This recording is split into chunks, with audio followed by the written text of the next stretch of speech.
Thank you very much for coming here this snowy white night. Well,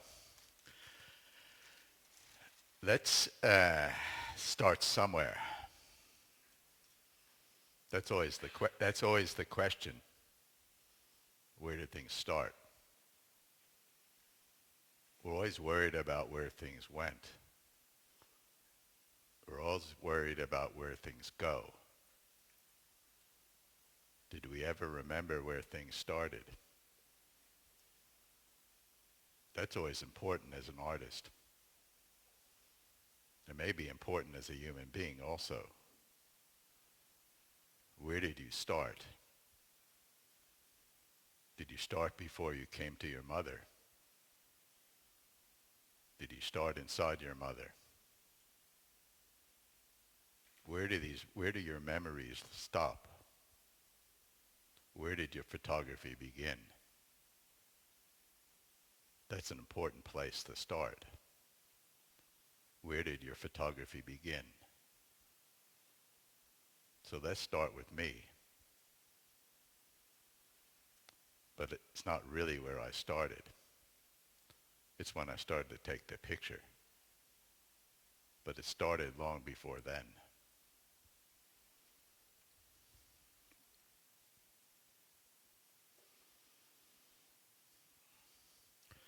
I started taking pictures in the late 60s, officially.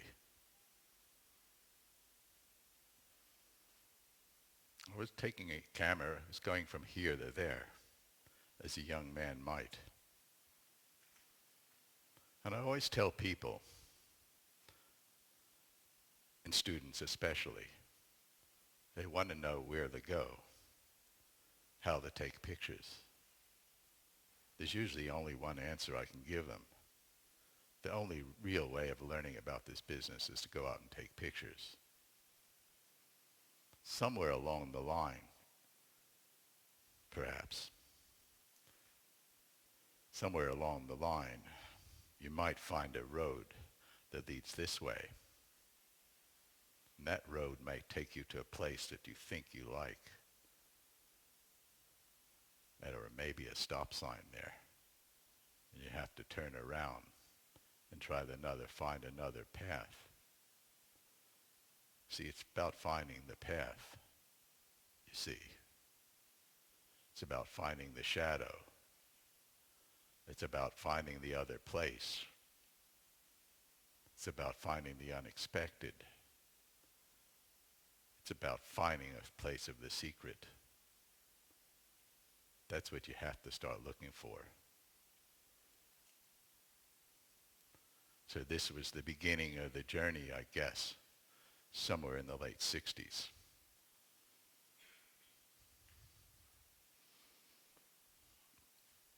This is in Coney Island in New York.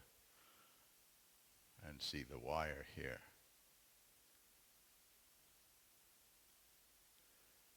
The shadow.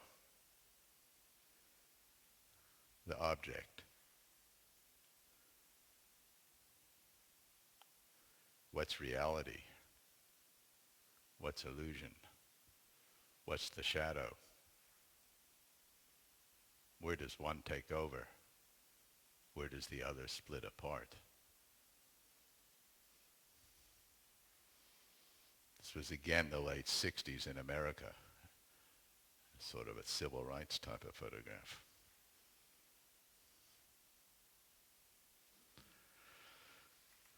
In 1973, I began a trip. This was a real trip. This was a real journey.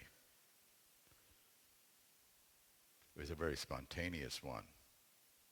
It lasted 5 years. I hitchhiked from Cairo to Cape Town and then made a trip from Istanbul to New Guinea, all by land. You know, when you look back upon things, the past always seems better than what we have now. I'm not romantic at all. Not at all. But I do know one thing. Somehow or another in those days, you could be with yourself a little bit easier. You could be with yourself a little bit easier. It was much easier to escape, to disappear out there. You didn't have this pest called the phone. You didn't have this cyberspace. It's all over the place, connecting into the head and pulling you here and pulling you there. You could be a little more focused. So I traveled the world for nearly 5 years. And if I remember correctly, when I was in Africa, for 10 months I didn't even pick up a phone to call my father. I think that was a good thing. Anyway, I worked on this project for 5 years. We have some of the pictures here at the show. You see that? That comes out later again. That relates back to that, which relates back to that, which relates back to that. So the brain was there already. The mindset was there, even though perhaps I wasn't conscious of it. As I said, where did that start?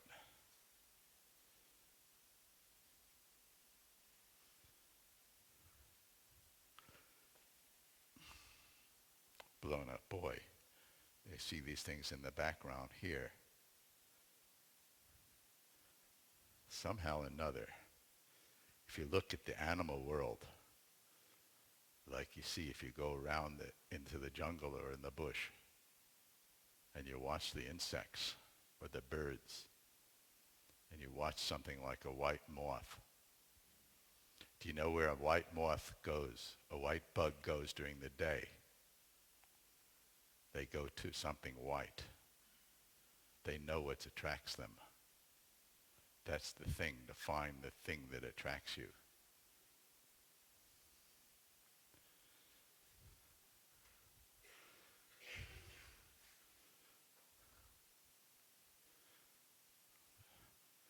I see this stuff again.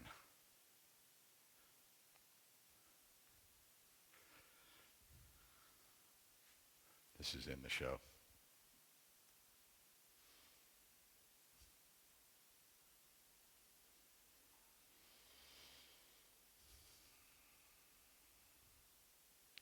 In 1982, after doing a doctorate degree in geology, I ended up in South Africa again. Because I had gone to South Africa when I hitchhiked across Africa. Then I came back to South Africa in 1982. I've been there ever since. I guess if my arithmetic is right, I've been there 31 years. During this time, I started to wander around the countryside. I was a geologist and a photographer. People often ask me, what's the similarity? Well, there are many similarities, there are many differences. But from a metaphoric point of view, what was my job? My job was to peer inside, as a geologist, to see into the earth. And in photography, it became a job to peer into the mind, to go into the interior of the place. What happened? Well, previously to coming to South Africa, all my photographs you saw in the boyhood book, all the pictures were outside. Then one day, in this place, it's called Hopetown. There's a place called Hopetown. Funnily enough, what did I do? Knock, knock, knock. The door opened. Yes, meneer. What do you want? Yeah, my name's Roger.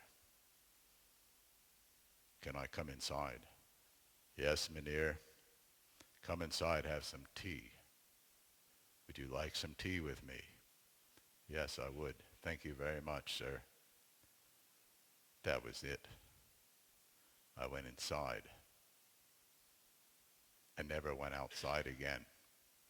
I stayed inside in every way.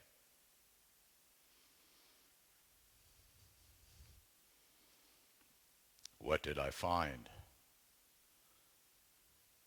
Believe it or not, and this is the truth, this was in that house. This was the first wire picture I took. Bedroom of railway worker.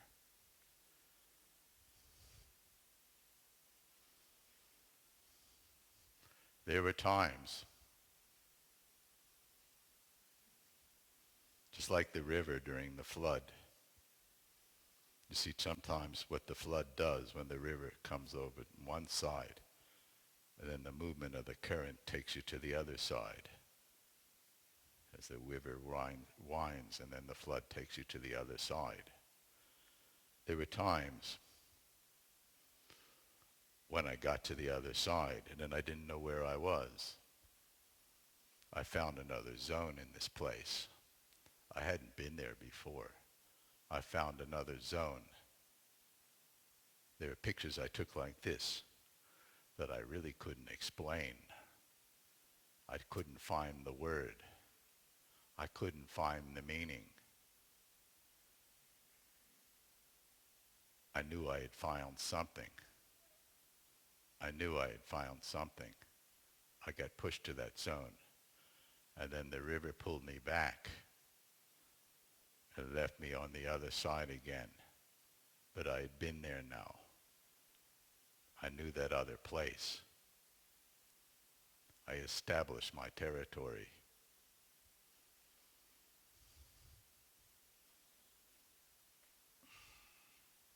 Here are some of the motifs that I found in these places that would come back again. This was one of the early pictures I took in the Dorp series. You know, it sort of comes from the boy series. There's still a sense of romanticism in this photograph. It's a famous photograph, but it was early in the series. And then there was this.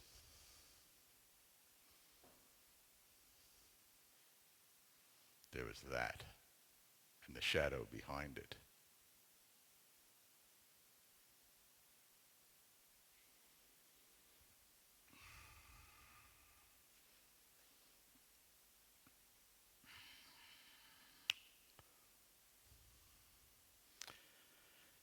In 1986, I started another project.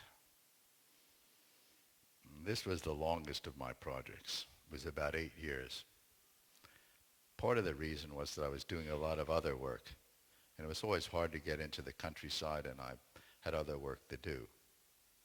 It was also a period in South African history of destabilization. It was a sort of a war going on, a period of insecurity, a potential breakdown.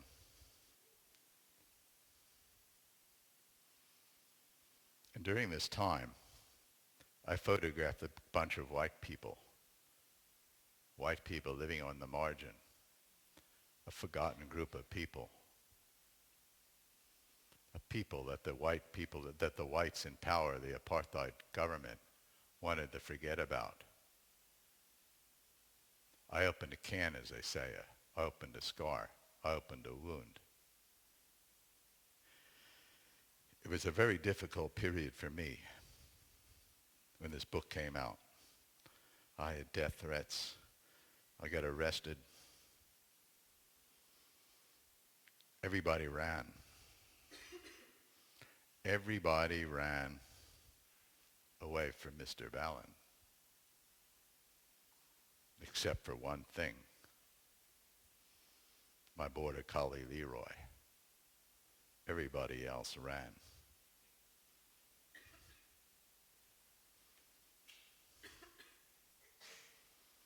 People commonly ask, where do you find these people? That's a very common question. Well, personally, give me 5 minutes on the street here, I'll find somebody. So now I have somebody. What to do? What do you do? That's easy. Find people. Who cares? What are you going to do with them? First I found this. That was in the backyard as I drove past the house. Then Mr. DeBron, Sergeant DeBron, was sitting on the front. And I got out of my car. Hello, sir. Hello, how are you? Where have you been? I just came back from the prison. Yeah, what do you do in the prison? I work as a security guard. Yeah, you like your work? Yeah. Meneer, every day. Every day, meneer, I come back with blood on my hands. Oh, do you? Meneer, can I do a favor? Can you do me a favor? Yes, of course. Can I take your photograph? Of course. I remembered this. Can we go to the back? Yeah, no problem. That's where the picture comes together, you see.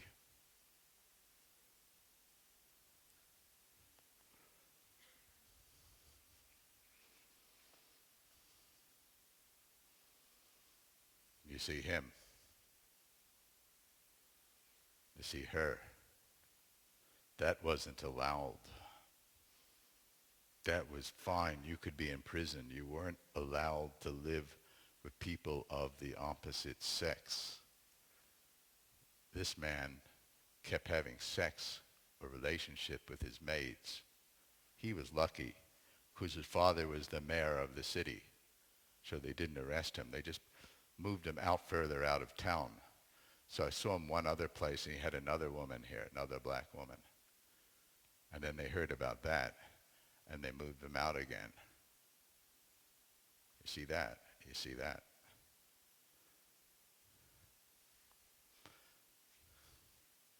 Well, you see that, I'm sure. I'm sure you all see this. You recognize this, these two, Dressi and Kasi. You recognize them in the night. You carry them around with you all the time. They're in you. They're in you whether you've seen this picture or you haven't seen this picture. They're in you. They're in you. They're part of your makeup. I know you don't like that. You don't like hearing that. They're part of you. Where did you come from? Where did the species come from? It didn't come from angels. No, it didn't come from angels.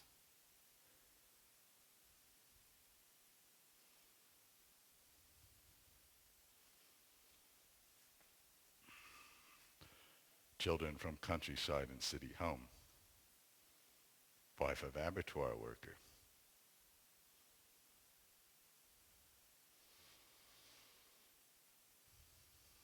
Man shaving on veranda. That's one of my favorite pictures from this series.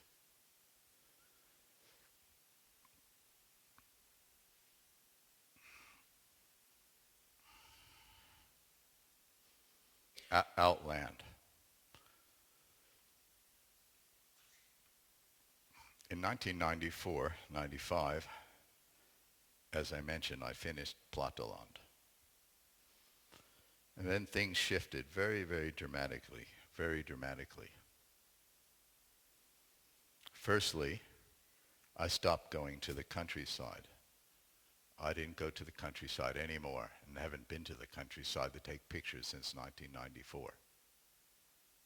Roger Ballen stopped going to the countryside. All Roger Ballen's photographs since 1994 have been more or less in the Johannesburg area of South Africa. And then things started to happen differently with these people and the places. A sense of theater started to happen. Puppy between feet.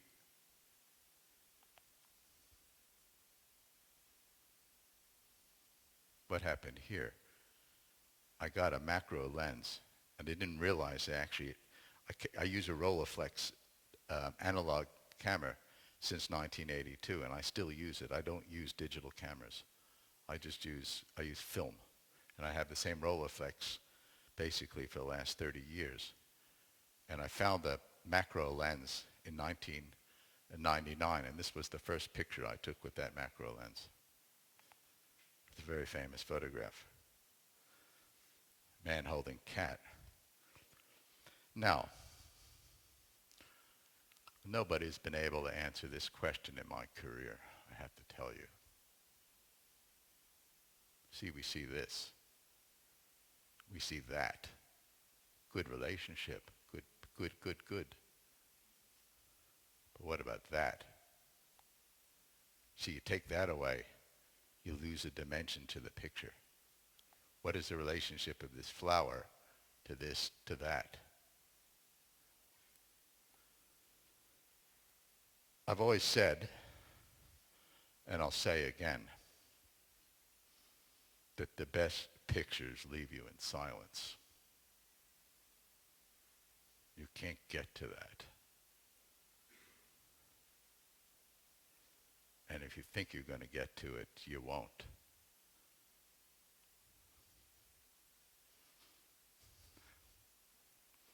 Brian and the pet pig. See, how'd that get here? That looks like a pig, doesn't it?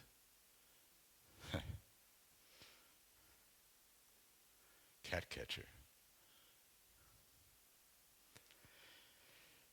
I'll tell you quite an interesting story, because I see this man all the time. He works near where I take pictures a lot of times. I see him walking up this road, and he always has a bag. You know, something called canvas, burlap. It's a brown woven bag. And he's always walking on the street, sometimes like this. I always stop. People always ask me, do you take pictures and run? I don't run. I'll look anybody in the eye and tell you I don't run. I know the people I work with. I'm good to the people I work with. The people I work with like me. We're friends.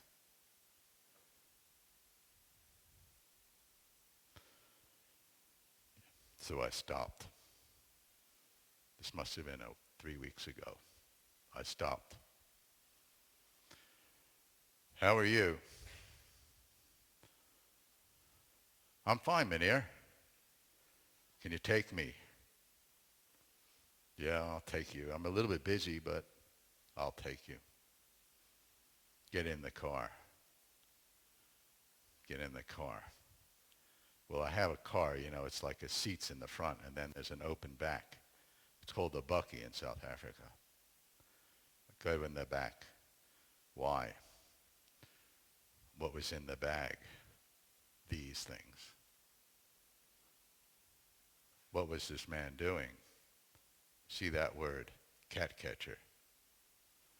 Where did I take him? There's a place in downtown Johannesburg. It's where the witch doctors work. So I know where to go. And I've been down there 20 times already. So he takes the cats, and they're scratching and they're screaming in the bag. So he pulls the bag out of the car, goes inside the witch doctor's house and puts it on the scale. I think it was something like 30 kilograms, something like this, 28, 30 kilograms. And he got the money. I usually go out, just in curiosity's sake, to the back of the house. What's in the back of the house? washing lines. Washing line 1, cat tails. What's in line 2? Cat ears. What's in line 3? The body of the cat.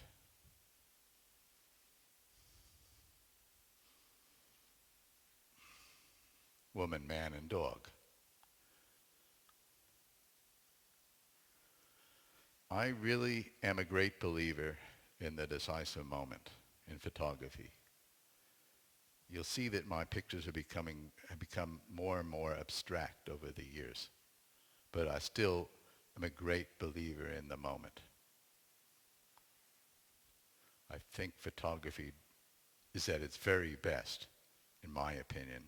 Everything I say tonight is in my opinion. And that's where it happens. There's another one. People endlessly say, did you stage the picture? Yeah, I did. I trained this cat, you see.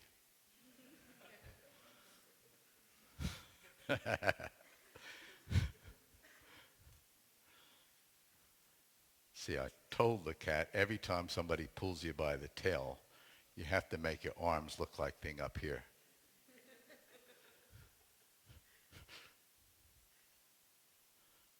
See, there's a thing. Somebody asked me a few times, what do you mean by I say, staged means that you can repeat it again. Well, you know I was only teasing you. It's not possible again. Eugene on the phone. Rats on kitchen table. See, the big ones are a little easier. These small ones are hard to photograph. What's this one's called? A living room scene. Head below wires. So these pictures, there was an interaction between me and the subjects and me. I don't know what. The head goes here, the head goes here, the ears go here. This form is equal to that form, and these little things coming down here are repeated down here. So I'm very obsessive, formalistic photographer. I don't take pictures until everything is like a integrated, like an organic body. I don't take pictures until it's a unity. I'm obsessed with formalism. And you won't find very many of my pictures, even if you look at the early ones, where there's anything formally wrong with the picture. John. That's John. John got caught up in Angola in the late 70s. If you don't remember, there was a war going on in Angola between the Americans, the Russians, the Cubans, and the South Africans. Poor John, like a lot of poor men, got sent to the war zone for whatever reason, usually a bad reason. We all know that. But the gun rules. We know wherever we go, whether it's in Africa, whether it's here, wherever it is, behind everything is a gun. That's what really rules. Take the wrong step and the guns come out. It's a big pretense to think anything else. Poor John, he got stuck up in Angola. And a shell. John was never the same. John ended up in this place outside of Johannesburg in a little small farm plot. We'll put him here. And he was staying with these two men next to each other. So it was a tiny little room. Tiny little room. maybe from here to here. And there were 3 beds, bed 1, bed 2, bed 3. This man was from Lesotho. One day he was dead in his bed. He was dead in his bed. There were only these 2 left. 2.5 weeks later, this man from Swaziland, he was dead in his bed. John stopped eating and drinking for 13 days. 13 days. He wouldn't eat. He wouldn't drink. Nobody cared. Nobody did anything about it. John died in his bed too.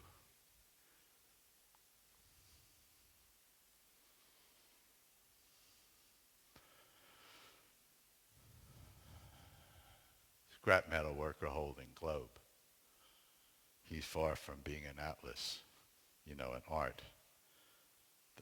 It's usually this way.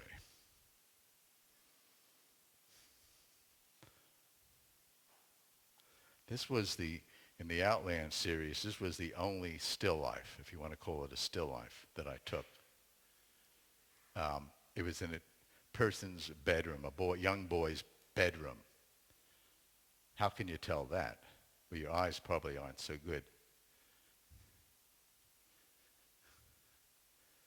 Jerry, Bubby, or Zero, I can't remember these. See, I asked somebody, but he can't read it. I said, how good is your history? Tell me what rock group these 4 girls come through. One is married to the most famous football player, ex-football player in the whole world. Who is this group? Now you know it's a young boy or girl. Spice Girls.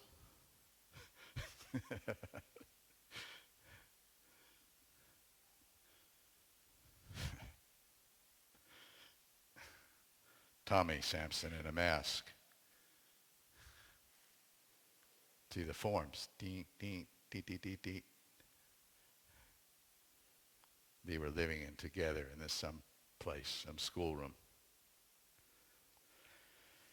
Towards the end of Outland, I started to integrate the drawings. Drawings started to appear in my work about 2000 or so.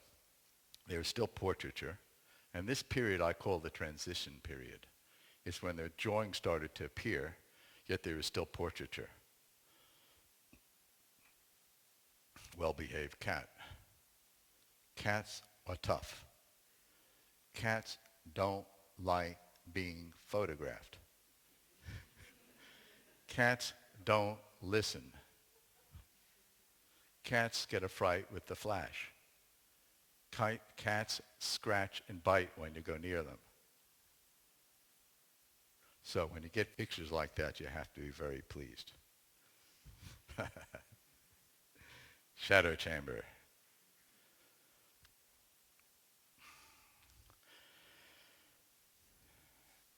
In about 2000 or so, I found a building near Johannesburg. It was a building near gold dumps. Johannesburg area has produced nearly 50% of the entire gold production in the history of the earth. So it's the center of the world's gold industry for many, many years, for last century. And I found this building there. It was a 3-story building with little rooms, and that's why I call it chambers. And I worked in this place for, say, 4 or 5 years making these photographs. This was the cover to the Shadow Chamber book. See, sometimes people always again ask me, well, where do you find the subjects? Do they like the picture? Do you give them the picture? What do they think about it? Do they cry or do they laugh? But in this picture, look, this is one of my most famous pictures, and I took that picture within 15 minutes of meeting this person. So it doesn't really help that much to talk. I talk to the people, but the camera doesn't listen to the talk. The camera doesn't have any ears on it. It's a visual instrument. So, You can get to know people, but it really doesn't help you that much. You still got to figure out what to do with them or how to work the visual issues. Like, so during this period, the picture started to go more abstract. So you can see there's an active sculpture here, a little bit of drawing, and the photography is when the head goes inside, head inside shirt. Man, crawling man. So where's the moment here? Let's see how clever you are here. Where's the moment? Where's the moment? You see the eye. You can't see it too well. If the print was here, you could see it. It's when the eye, the shape of the eye starts to look like these things. You can see it already here. That works here, but the eye is actually shaped like this. So it's when the thing gets consolidated that way. That's the moment. Look at these moments. Moment here, moment there, moment here, moment there, moment there. You see all these forms coming together, another one there. So like 8 or 9 forms just coming together in this picture called Bitten. It's one of my first bird pictures. Another bird picture. Broken bag. So now this is the transition period where there's drawing and portraiture. Ooh. Ooh, we don't like this one. Now, from a formal point of view, you see that, it's like that, it's just like that, and this is a cross like that. And you see, what do you spell? If you take God in English and go this way, what does it mean? Dog. Now, I know I'm on touchy subjects, so I can't say more wars and more problems have been caused by religion than anything else, so I stay out of religion. But you know inside that this is saying something. You know that. It's provoking, it's pricking you a little. Good, good, good. Ouch. Good. That's what the work's supposed to do. You're not supposed to fall asleep or say, ooh, I saw that all before. Mm-mm. See, this is transition period again. Drawings, person, portraiture. This is also a transition period. The picture's there. Room in the Ninja Turtles. You see that video over there. I think you freaky. The most important, I think for Don, or the most important thing that ever happened to them maybe, was that they saw this photograph. This like photograph transformed them in all sorts of ways. And this is, in the beginning, this was the emblem, or this was this that they always wore and identified with these drawings that I made.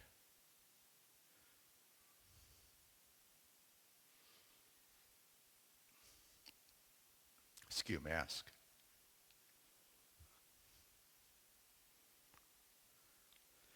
Poor, poor puppy. I don't know how much time I have, so I better not tell you that story. That's a bad one.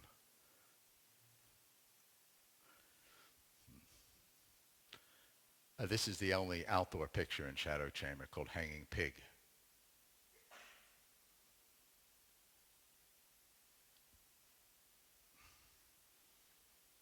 Rat Cemetery.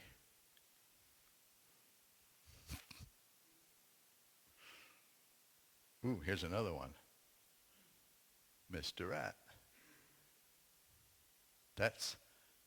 I have said, and I stick my ground to this one, the most underestimated animal on the planet is Mr. Rat. Mr. Rat's everywhere. Survived the atomic bomb. He'll be everywhere. He can eat anything. He's smart. He's cunning. Breeds. They're everywhere. The Rat Man. He had about a couple hundred rats in his house. This is a later picture in this series, and you can see it's becoming more surrealistic, and you can see the form here with that form, with this form, with that form. It's one of the first more surrealistic photographs I took. Here's another surrealistic one, a little bit earlier one, called Lunchtime. Roar. You see, this again is transition photograph between the drawing and the portraiture. That's in 2002, so it's during the transition period. Ooh. You see this? See, he was a pest. A quick story. This one here was a pest in the shadow chamber building. He made a lot of noise. He used to bang on people's doors at night. The mother couldn't control the child. So I had a friend who worked at the prisons department. And they were going to actually kill this kid, I think. He would have probably been stabbed or killed or something. I don't know what he was. They didn't like him. I thought, well, I knew the mother. I liked him in a way. So I took the mother down to get some advice what to do with the child. So I knew this nice man who worked in the prison. He said, take this thing. Do you know what this is? It's like called a ball and a chain. So I took it back, and then the mother put this thing on the boy's foot during the night so he couldn't run around the building irritating people.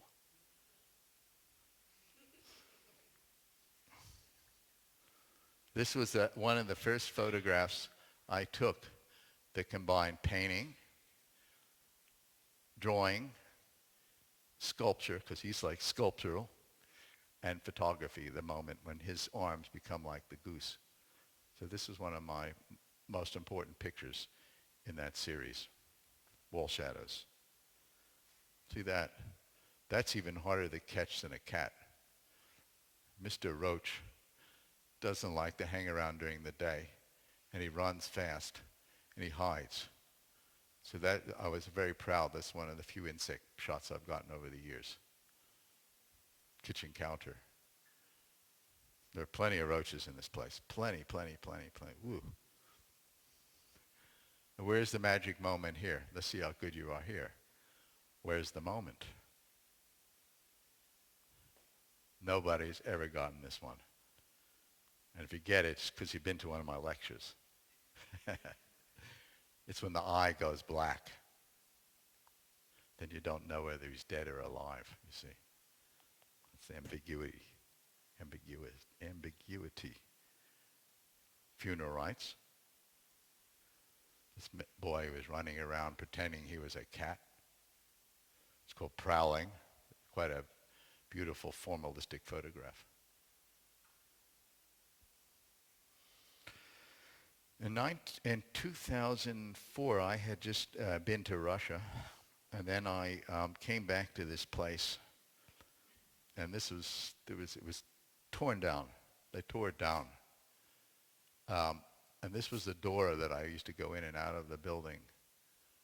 This door here, and what they did, it was owned by a mining company. I think it was Anglo-American, so they tore it down. And as modern life would be predictable, they built these awful plastic, shallow, horrible condominiums. What's left? That's an important question. It didn't occur to me before. What is left? Just the photographs. That's all.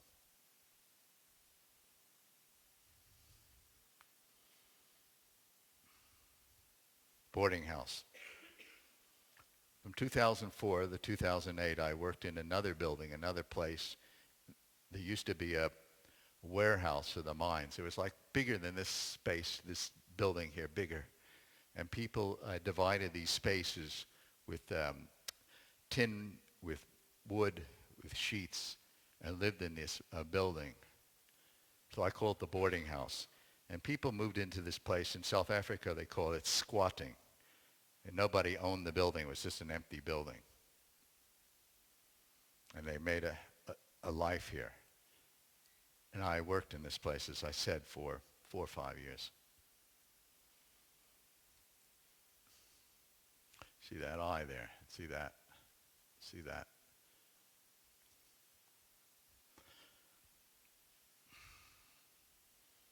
girl in white dress.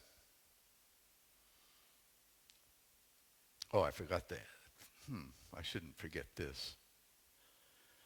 See, wow, this is a hard one. This is the most difficult question outside of how did the universe form for the average person. You see what that says? I see it, I don't know if you can read it. That says me. So, how would you define who you are? You walk around all day and you think of yourself in some strange ways. But who is me? What's happening to me? Why am I me? What is it about me? What's going on with me? How can I define me? Is the way I define me, me? That's a real tricky one. Is the way I define me, me? See, that's what it's all about, you see. That's what photography for me, Mr. Ballen sitting here, is all about. It's to define me. That's all. Nothing more, nothing less. Nothing more, nothing less. That's all. Period. And somebody got murdered here that night. This was a New Year's party. It wasn't a happy night. Right on the floor here was blood. Knife. Mr. Cat. You see the forms here. That form, that there with that. Mr. Rat again. Celebration.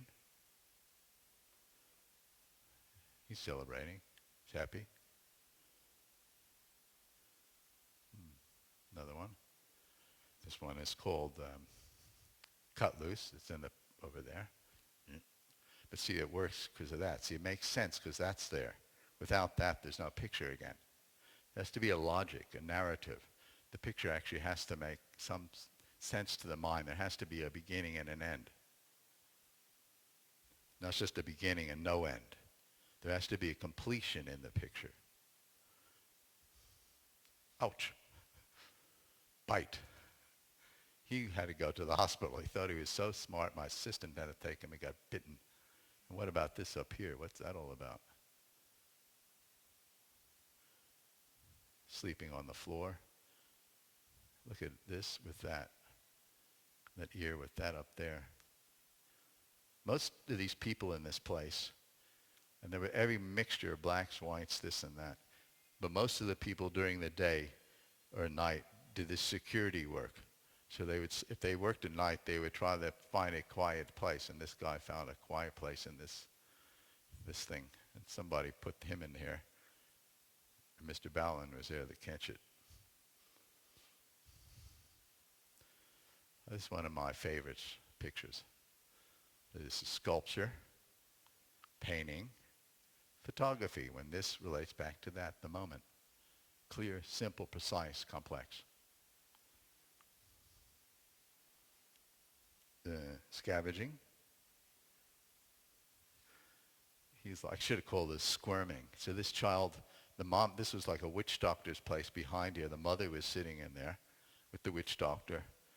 You know when you're in a witch doctor's house, it's like they have jars of stuff, and they're bright color stuff, bright color powders, really bright, pink, purple, blue, bright, bright, bright, and the people like mix these stuff up, the powders with the plants, and drink it. Usually get sick.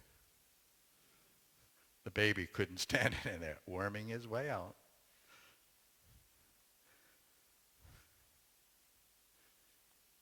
Retreat. Pathos.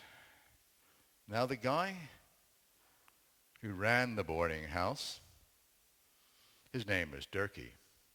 Durkee was blind almost. He had these big cataracts in his eyes. And he was like this size. And this was in front of his room. Nobody in the 4 or 5 years ever went near this thing. Nobody. This man was obsessed with 9/11. Every time he saw me, he went, 9/11, 9/11, 9/11. He slept on this place. Squawk. You see the forms up here, that form with that form, with that form, with that form, these forms here with that form. Squawk, squawk. That's sliced. Don't worry, don't worry, don't worry. That's how the animal survives. If a bird grabs its tail, the tail falls off, the lizard runs away, and the tail goes back. Nobody got harmed in this one.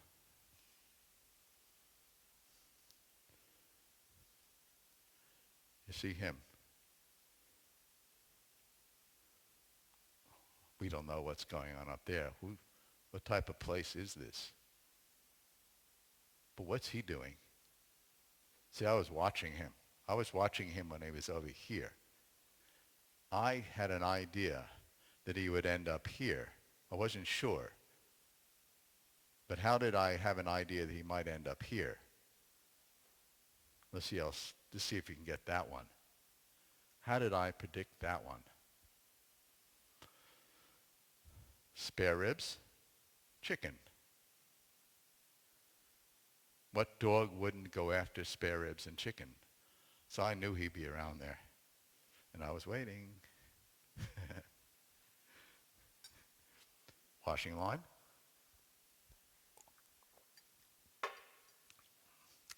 One of the last ones here.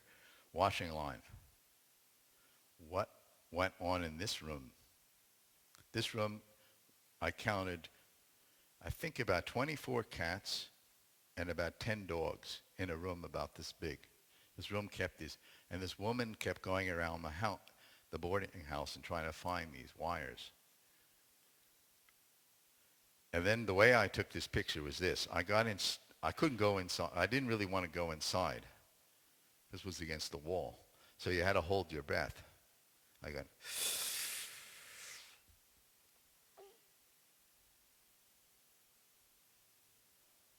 phew. So you couldn't go in that room. Can you imagine, like, all those animals that never go out of the room?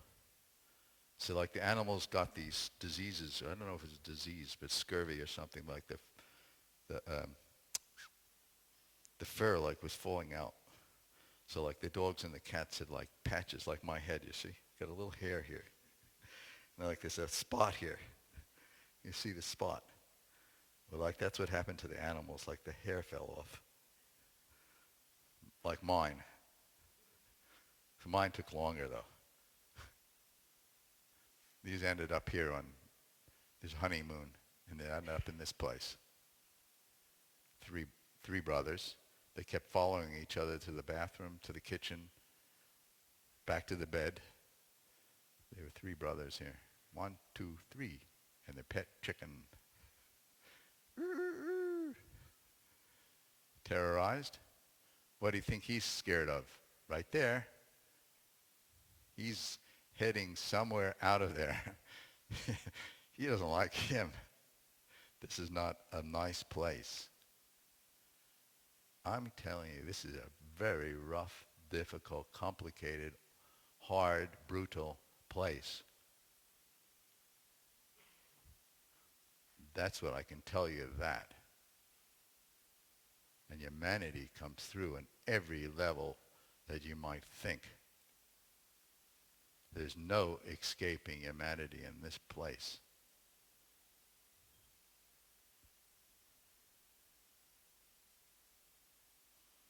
This one's called Predators. The boss, Durkee, said every window had to be covered. You weren't allowed to look out the window. Every window had to be covered. So this was one window. This was his pet rooster. This one's called Concealed. You see the little cat here. You know, see the forms again. This form with that form, with that form, with that form over there with that form. So this has got about 9 forms that come together and faster than you can blink. Another security guard. See the tooth and the nose with related back to this again. He was tired sleeping during the day.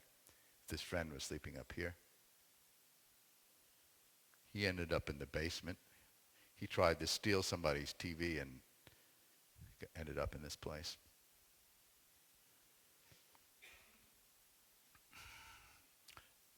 I have an assistant. I had an assistant. She worked with me for 12, 13 years.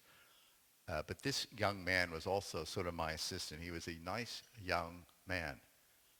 I think he was about 15 or so. He was very helpful. Mr. Ballen, can I get you a Coke? Yeah, of course. Mr. Ballen, can I help you with the bag? Thank you very much. Thank you. Mr. Ballen, can I go out and see whether somebody's going to break into your car? Yeah, of course you better, but be careful. Be careful. Don't get involved. Okay. Then through the rumors, I had heard here and there that they wanted to get rid of him, that they wanted him to leave. I don't ask too many questions. I've got to stay out of things.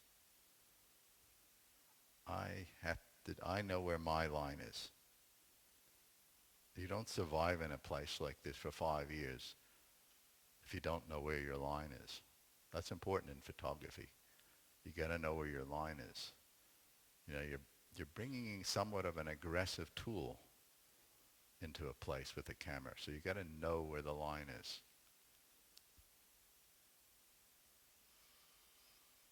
Anyway, unfortunately, this boy heard that he was going to be moved out, be taken out, forced out, and he committed suicide.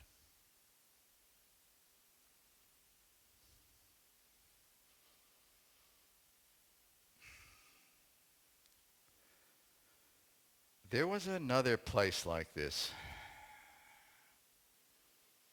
up the road. It was like a wealthy mission. It became a religious mission. The guy was able to raise a lot of money through the church, through private sponsors, through corporations to support the poor. He didn't like this place up the street. 2 things happened. One, just before this happened, it was very funny by coincidence. I drove past his place. And guess what he was driving? You'll never guess.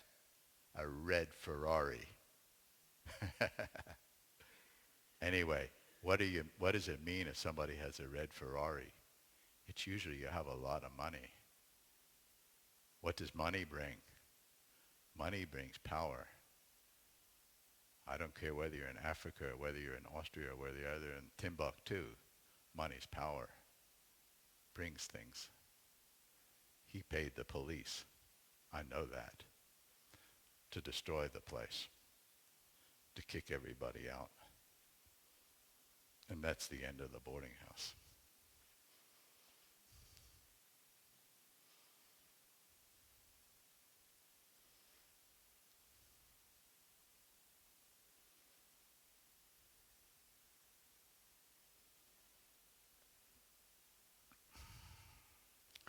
In the show here today, we have some of my latest work called Asylum.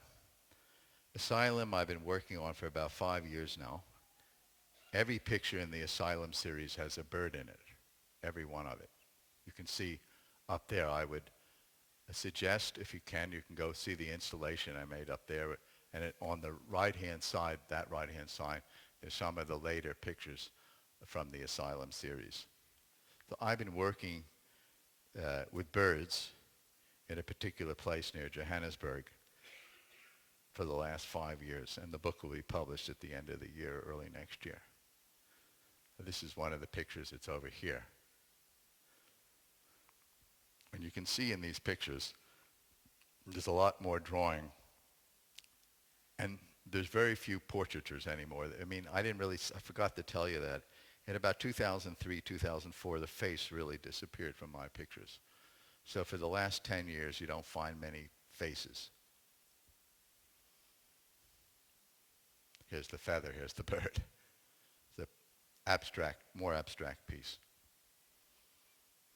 The pictures have become more abstract in their own ways. So what's happening here? See now, sort of an interesting example. Why does this bird belong on this head? See, and the mind thinks this way. You may not figure this out. Why does the bird belong on the head like this? Well, where do birds come from? Shells. This looks like a broken shell. The bird likes to be there. He feels at home. So that's a hand, by the way. That's called headless. That was an early picture in this series. Another one. Whoops. Well, it doesn't matter. This one's called 9 birds. You count them, the 9 birds, and a flying one. This is a real tough shot. And birds are not easy either, I can tell you that. This is not easy work. This is very, very difficult work. It takes a lot of concentration, a lot of discipline. It takes a lot of concentration. We really have to be focused. It's really hard to make these pictures. Oh yeah, push the button, that's easy, that's photography. No. It's just really hard to get these pictures right. You know, think of getting 9 birds right. And they're not sitting there. They're moving all the time. They don't want to sit there either. Another bird. This is over here, I think, also. See, there's a lot of new drawings, and there's the bird. And there's a relationship up here. This is the most important thing in the picture here. Sort of mirrors the bird. Here's another one. Here's a tough shot. Duck. These are all live animals, by the way. Rat, duck, rat, bird, bird, bird, rat, rat, rat, rat. That's a tough shot. Look at Mr. Rat here. Look at Mr. Rat here. Look at Mr. Duck here. What's going on in this place? Figure it out. Good luck.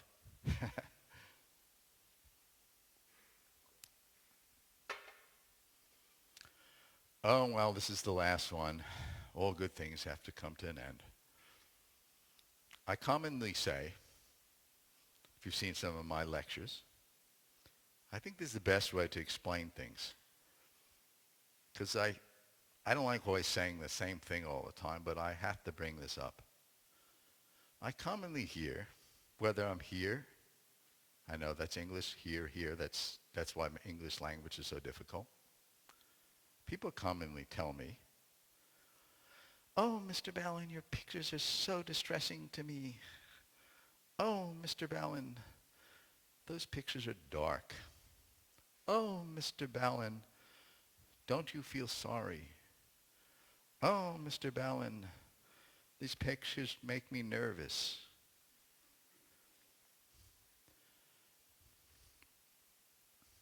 I commonly say, I'm very pleased about this. Very, very, very pleased. It means that the pictures have entered you. They've gone into another realm that you haven't been before, or you're very scared to enter. They've penetrated into the place that you've tried to avoid.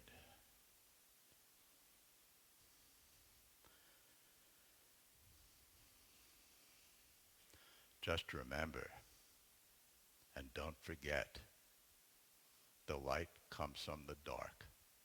Thank you.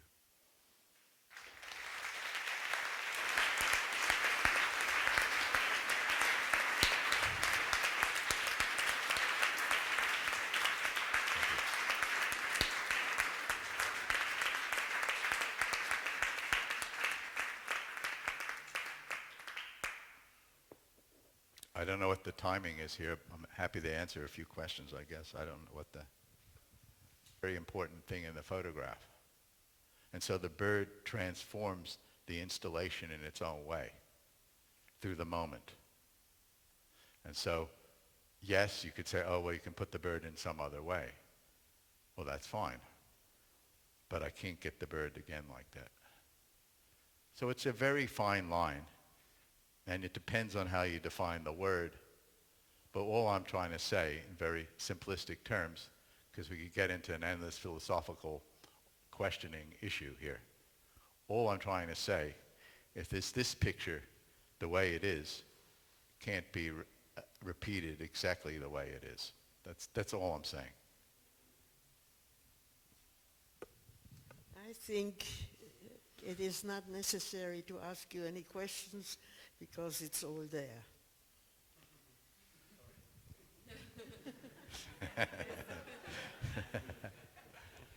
Well, she's actually right. She's actually making a very good point.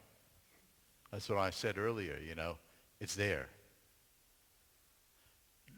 I'm not around after Sunday to answer any more questions.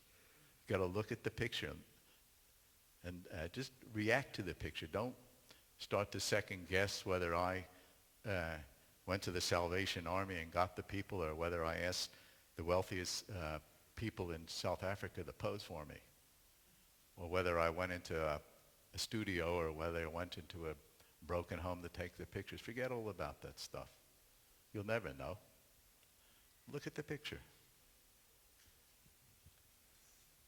Sorry for asking you another question, but what was the problem with the face? You finished to picture the faces. What was the problem with it? He's asking a good question. I like that. That's a good question. When the human being, or most human beings, look at a photograph that has a face in it, the first thing that they try to understand is the person in the picture. And they forget about everything else. So I have a lot of other things in my pictures, and I'm very interested in form, I'm interested in objects, I'm interested in many other aspects of the visual language other than people's faces. And so when I pulled out the faces, the other things started to breathe and come to and came to be recognized. So I did what I wanted to do with the faces, and I moved on. And that's quite important as an artist. Who wants to do the same thing over again? I'm not in this business to prove that I can do the same thing over and over again in the same way. I do this for myself. It's my own journey. So there's no challenge to me to keep taking pictures in the same way. You move on, you progress. I progressed. Excuse me, one more question. The bird, what is it for you? The bird. Yes. Is it the solve of our problems in this world of war and so on? Thank you. Yeah, thank you. Well, it's interesting. You brought up a nice question, interesting question. I saw an exhibition in Essen, in Germany. It's about Paul Klee did these drawings in the 30s and the late 20s or something like this on angels. So the angel, what is the significance of the angel? Well, the significance of the angel in is a way, similar in a way I felt to the bird. The linking. There are links between the heaven and the earth. And so maybe that's the symbol. I wouldn't say that's the only thing either, I can't say, I don't know. That's one idea. We could also say other ideas. See, I don't really like getting caught up in this idea of defining the work for you, and I can't define it for myself. I'm not really interested at all in what the meaning of the picture is. I can't tell you what the meaning of the picture is. Forget it. I can't. I don't know it. I don't know. I don't try. I don't even try. It's not worth it. It just goes around in my head with words that just make me dizzy and get nowhere. So I forget about it. I don't think about what this picture means. It means what it means. You go outside and look at the snow. Snow. What's the snow mean? Oh, snow.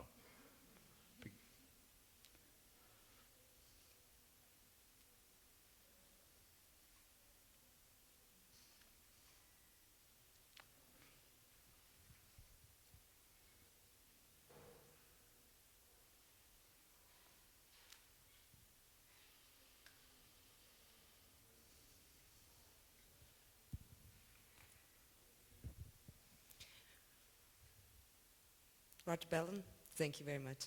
Thank you.